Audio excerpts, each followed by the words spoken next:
नमस्कार। सत्यहिंदी.com के मेरे इस साप्ताहिक कार्यक्रम पूरा सच में आपका स्वागत है। तमाम देश के मुद्दे और वो मुद्दे खास करके जिस पे न सरकार कुछ कहना चाहती है, ना मीडिया और खास करके मीडिया का एक बड़ा सेक्शन उसको ना तो समझ है उसकी, ना वो चाहती है समझ पैदा करना, वो बताती है कुछ। हम उन मुद्दों को लेके आते हैं।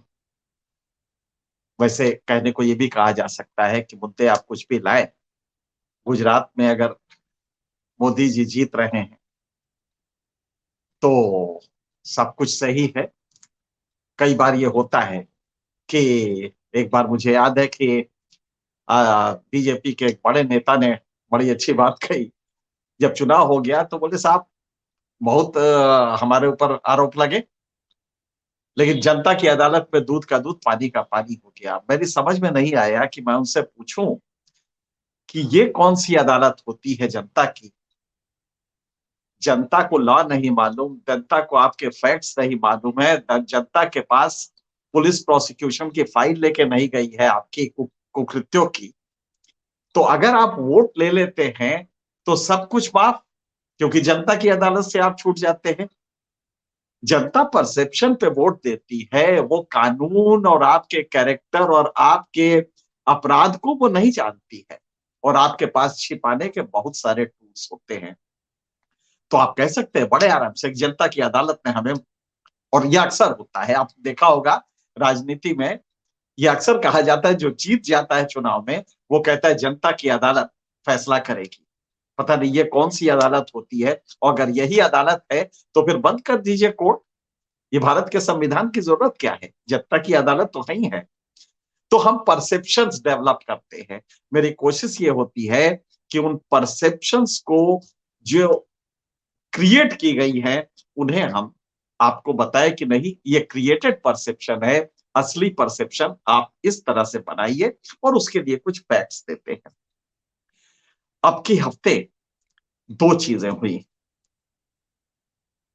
सीएजी और दूसरा कंट्रोलर जनरल ऑफ अकाउंट्स, इनकी दो रिपोर्ट्स हैं। इन रिपोर्ट्स को जरा गौर से देखें। कहा गया कि साहब भारत सरकार में रेवेन्यू जो बजटेड एस्टिमेट था, बजट एस्टिमेट का जो कॉलम होता है, बजट एस्टिमेट से आमतौर पे वो हासिल नहीं होता है, और बड़ी अचीवमेंट मानी जाती है कि अगर एस्टिमेटेड जो बजट का प्रोविजन है वो आपने हासिल कर लिया, वो टारगेट उसको कहते हैं, और उसके लिए पीठ थपथपाई जाती है। अब की बार बजट एस्टिमेट से 4 लाख करोड़ ज्यादा रेवेन्यू आने जा रहा है, ये प्रोजेक्शन है। अभी तक ऑलरेडी काफी हद तक वो टारगेट अचीव कर लिया गया है। जो ट्रेजेक्ट्री है, क्योंकि अब इसके बाद रेवेन्यू बढ़ता है जब खत्म होने लगता है साल, तो ये उम्मीद की जा रही है कि 4 लाख करोड़ एक्स्ट्रा मिलेगा। जाहिर है ये कहां से आया है, डायरेक्ट टैक्स से भी आ रहा है, इनडायरेक्ट टैक्स से भी आ रहा है। एक खबर ये है, अब आप गौर कीजिएगा, सरकार माला माल है, पेट्रोलियम रूस से सस्ता मिला है, हमने रेट्स कम किए नहीं, और यहां तक कि जो पेट्रोल प्राइसेस डिसाइड करती हैं ब्रेंट, उनके प्राइसेस के लेवल से हमने $20 कम प्रति बैरल खरीदा रूस से, $60 प्रति बैरल से भी कम खरीदा। वेस्ट टोरेंटो भी डिसाइड करता है, और वे उसका भी ये मानना है कि $82 इंटरनेशनल प्राइस वो रखता है। ओपेक का भी लगभग यही है, और वो लोग एक प्राइस कैप करने की रूस पे दबाव डाल रहे हैं, लेकिन रूस मान नहीं रहा। भारत ने भी कहा है हम नहीं मानेंगे भाई, रूस का हमारा समझौता है। बिल्कुल सही है, हमें सस्ता तेल मिल रहा है, हमें लेना चाहिए। जब हमने इतनी कॉस्ट रखी है, रूस से संबंध के चक्कर में हमने पूरे काफी लोगों से खराब कर दिया, और वैलिडली, क्योंकि रूस ने हमेशा हमारा साथ दिया है। तो आज हमें अगर वो सस्ता मिल रहा है तो कोई दिक्कत नहीं। सरकार की का खजाना बढ़ता जा रहा है, भरता जा रहा है। तो 4 लाख करोड़ एक्स्ट्रा आने जा रहा है आपके रेवेन्यू में, दोनों डायरेक्ट इनडायरेक्ट टैक्स मिला के। तो ये बहुत अच्छी बात है। दूसरी रिपोर्ट है सीएमआई की, यह भी इसी हफ्ते की है, जिसमें कहा गया है कि पिछले 3 वर्षों में सैलरीज 3 गुना बढ़ी है। जरा गौर कीजिएगा। जाहिर है सरकार में तो थोड़ी सी बढ़ती है, वो तो महंगाई वगैरह देख के बढ़ाते हैं चूंकि, तो लिहाजा सरकार में नहीं। लेकिन जो बाकी है, कॉरपोरेट वर्ल्ड है, प्राइवेट सेक्टर है, इसमें सैलरीज 3 गुनी बढ़ गई है। लेकिन इसी के साथ एक और रिपोर्ट है, जॉब्स जो सैलरीड संख्या थी, जिनको रेगुलर सैलरी मिलती थी, उनकी संख्या 9 करोड़ से घट के 8 करोड़ 20 लाख हो गई है। जरा सोचिए, 3 साल में ये घटी है। मतलब ये कंपनियां ज्यादा तनख्वाह दे के बैल की तरह काम करवा रही हैं। लेबर लॉज अब है नहीं, लेब ट्रेड यूनियन खत्म हो गई है, तो तनख्वाह तो ज्यादा दे रही हैं, लेकिन उनसे रगड़ के काम करवा रही हैं, बजाय इसके कि वो एम्प्लॉयमेंट दे। तो 3 साल में आप जानते हैं कि जॉब मार्केट में 1.5 करोड़ लोग हर साल खड़े हो जाते हैं एक्स्ट्रा। 4.5 करोड़ लोग एक्स्ट्रा खड़े हो जाते हैं, पुराने बेरोजगार छोड़ दीजिए। और हमारा जॉब घट गया है, और सैलरी जो सैलरी है ऑर्गेनाइज सेक्टर के जो है वो घट गया है। हम आगे बताएंगे कि अनऑर्गेनाइज सेक्टर का क्या हुआ है। तो ये घट घट गया है। इतनी बुरी स्थिति है कि वो जॉब जो सैलरीड क्लास का था, वो प्राइवेट सेक्टर आराम से निकाल दे रहा है, और इधर कुछ लोगों की सैलरी बढ़ा दे रहा है। अब इसका नतीजा क्या हो रहा है? सैलरी बढ़ रही है तो एक वर्ग है जो पिज्जा खा रहा है, बहुत टूरिज्म में भी जा रहा है, घूमने फिरने जा रहा है, कई बार यूरोप चला जाता है, सरकार की जीडीपी में वो जुड़ जाता है, सरकार के कंजम्पशन में वो जुड़ जाता है। सरकार ताली बजाती है, विकास हो रहा है। पर गौर कीजिएगा, ये कैसा विकास है कि लोगों की नौकरियां घट गई हैं, लेकिन सैलरी 3 गुना बढ़ गई है। ये वही अडानी अंबानी से ऊपर से चला आ रहा है। अब इसको और दूसरी तरफ देखिए, बेरोजगारी जो 6.6% थी, वो 7.8% बढ़ के हो गई है। ये बहुत बड़ा आंकड़ा होता है। दूसरा, मनरेगा में गांव के लोगों ने काम करना कम कर दिया है, क्योंकि बहुत कम पैसा मिलता है, रेगुलर मिलता भी नहीं है, सबको मिलता भी नहीं है। तो जो गांव प्रवासी मजदूर भाग के गए थे और मनरेगा स्वेल किया, मनरेगा का नंबर बढ़ा, वो अब घट गया है। फिर से वो बिलबिला के, जैसे कि एक बिल में पानी आप डालिए तो चूहा बिलबिला के निकलता है। अब वो गांव से फिर भागे हैं पेट के लिए, रोजी के लिए, अपने बच्चे हैं उनके उनके मुंह को ताकते हैं, और वो खा के फिर सह रहे हैं। अनफॉर्चुनेटली इधर कोई जॉब नहीं है। मोदी जी का पकौड़ा तलना जो आपने सुना होगा, वो यही था। किस तरह से निष्ठुर है देश का चौकीदार कि सबको वो पकौड़ा तलवा रहा है, और वो बिलबिला के जब पकौड़ा तलने आते हैं तो यहां भी कुछ नहीं है, कोई नहीं खरीदता पकौड़ा। क्योंकि जिस वर्ग की सैलरी बढ़ी है वो पिज्जा खरीदता है, वो पकौड़ा लेता ही नहीं है। रूरल एम्प्लॉयमेंट छोड़िए, क्योंकि मनरेगा से लोग भाग के जब शहर आ रहे हैं, तो आप ताज्जुब करेंगे कि टोटल अनएम्प्लॉयमेंट बढ़ गया है, और 1.2% बढ़ा है। ये साधारण नहीं है। अगर 7.8% अनएम्प्लॉयमेंट बढ़ के हो जाए इस काल में, तो क्या कहेंगे आप? पर कितना पैराडॉक्स है कि अनएम्प्लॉयमेंट बढ़ रहा है, सरकार के खजाने में पैसा बढ़ रहा है, लोगों की एक वर्ग की सैलरी बढ़ रही है। कौन सा वर्ग है 3 साल में उसके पास कौन सी योग्यता आ गई कि 3 गुनी सैलरी उसको मिलने लगी? लेकिन जॉब्स कम हो गई है, रेगुलर जॉब। और ये ऑर्गेनाइज सेक्टर का, इसमें आंकड़े में गलती नहीं हो सकती।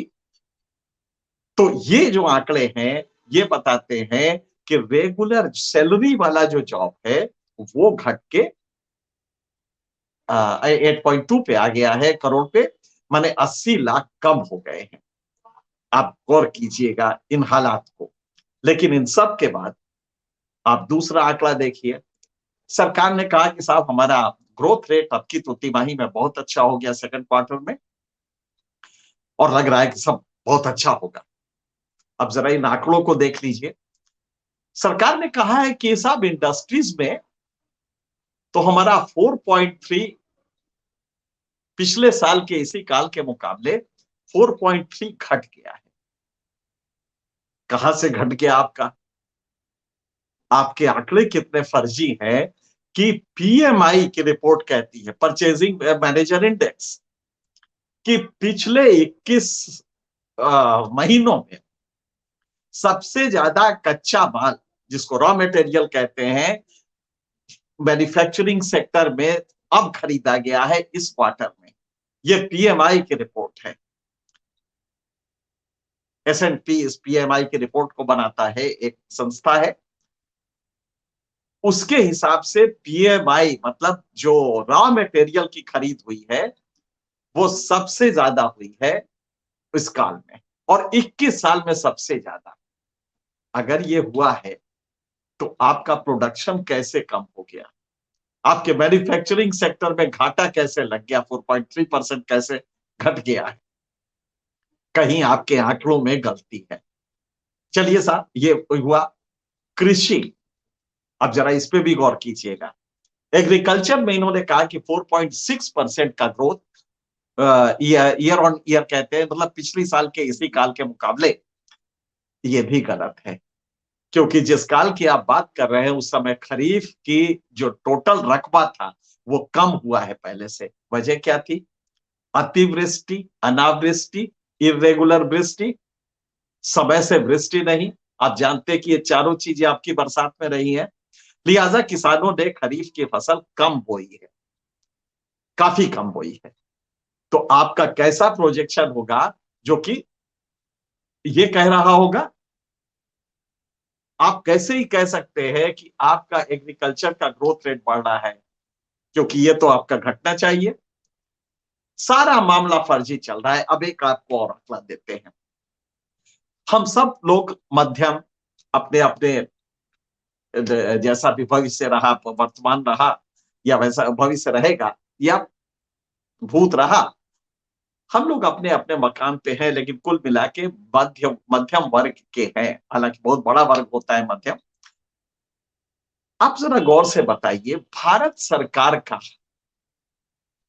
Dairy and animal husbandry department, Bharat सरकार का एक नया आंकड़ा दिया है, और उसके हिसाब से हर घर में लगभग 2 लीटर दूध का कंजम्पशन होता है, औसत। औसत आप जरा सोचें, हर घर में 2 लीटर का दूध का कंजम्पशन। अगर हम ये मान लें कि हर घर में 4.5% 4.5 आदमी है, 4.5 आदमी है, तो उसके अनुसार हर घर में प्रति व्यक्ति करीब 500 ग्राम, 400 कुछ है, इतना कंजम्पशन हो रहा है। क्या ये संभव है?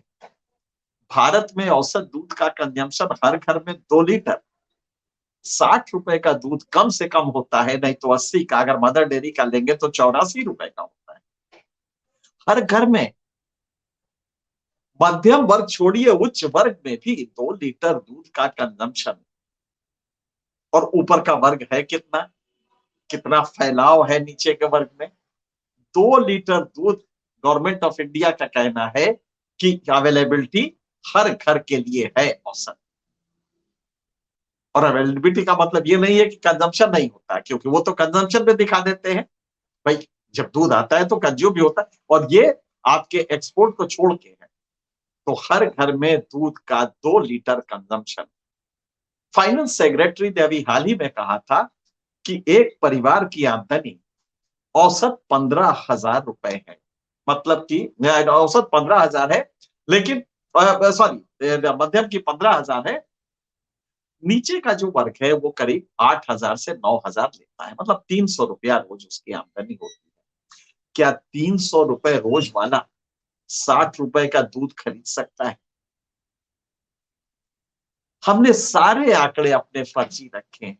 हमारा एक आंकड़ा नहीं है जो कि सच बताता हो। हम उसको अपने हिसाब से मैनिपुलेट कर देते हैं।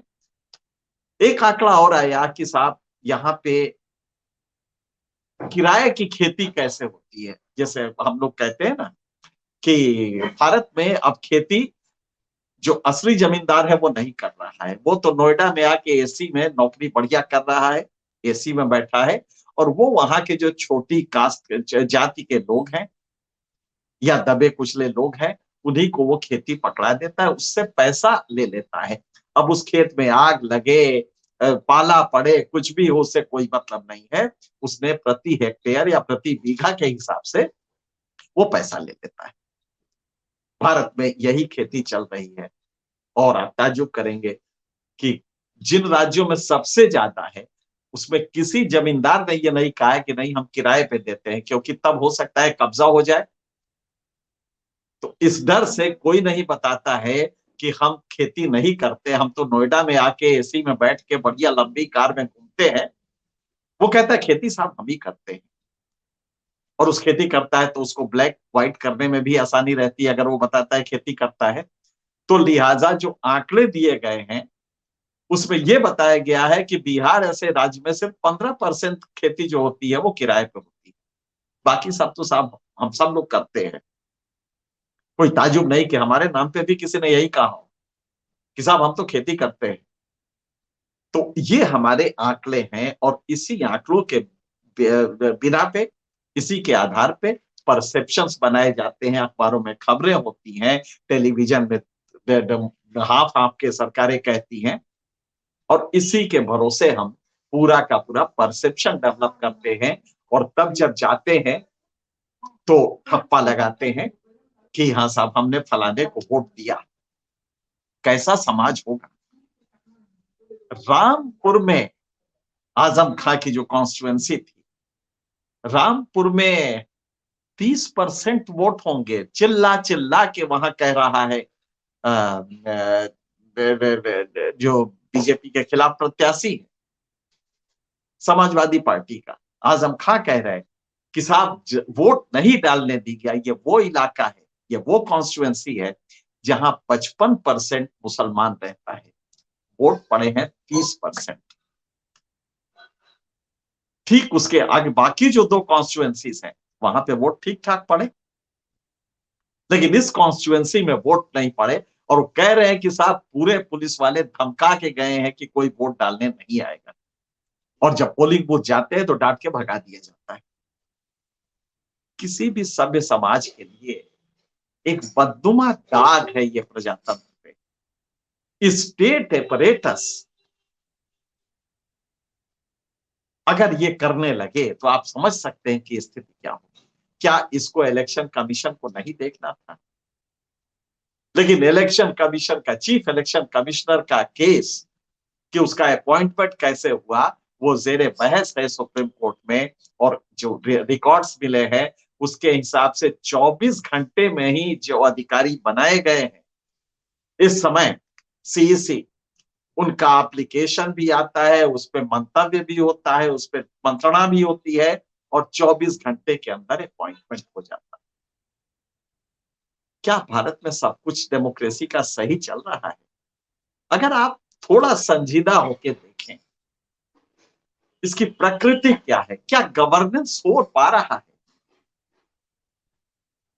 आप किस तरह का ये गवर्नेंस है जिसमें कि गरीब बढ़ते जा रहे हैं, बेरोजगार बढ़ते जा रहे हैं, सरकार की रेवेन्यू भी बढ़ती जा रही है, टूरिज्म बढ़ता जा रहा है, जिससे जीडीपी बढ़ता है, सरकार ताली बजाती है, और हम सब देखते रहते हैं। हमें लगता है कि हम सबको इस अपनी चेतना का इस्तेमाल करना होगा चीजों को जानने के लिए। सिर्फ हम एक मानसिक, जिसको हम इंटेलेक्चुअल जिम्नास्टिक्स कहते हैं, मानसिक जुगाली, मानसिक अय्यासी, सिर्फ उसमें ना रहे, अच्छा या बुरा मान के उस पे एक्ट करें, अपने साथ वाले को बताएं कि गलती कहां हो रही है। ये कैसा मॉडल है जिसमें अंबानी की आमदनी कोरोना में भी, जब कोई फैक्ट्री नहीं चल रही थी, हर घंटे 90 करोड़ बढ़ रही थी और 12 करोड़ लोग रोजगार छोड़ के एड़ियां सड़कों पर रगड़ रहे थे। हमें इन सब को गौर से देखना होगा, तब जाके भारत में वास्तविक डेमोक्रेसी आएगी। आज इतना ही, अगले हफ्ते फिर किसी बड़े मुद्दे पे मिलेंगे। तब तक के लिए सत्य हिंदी का ऐप डाउनलोड करें गूगल प्ले स्टोर पर।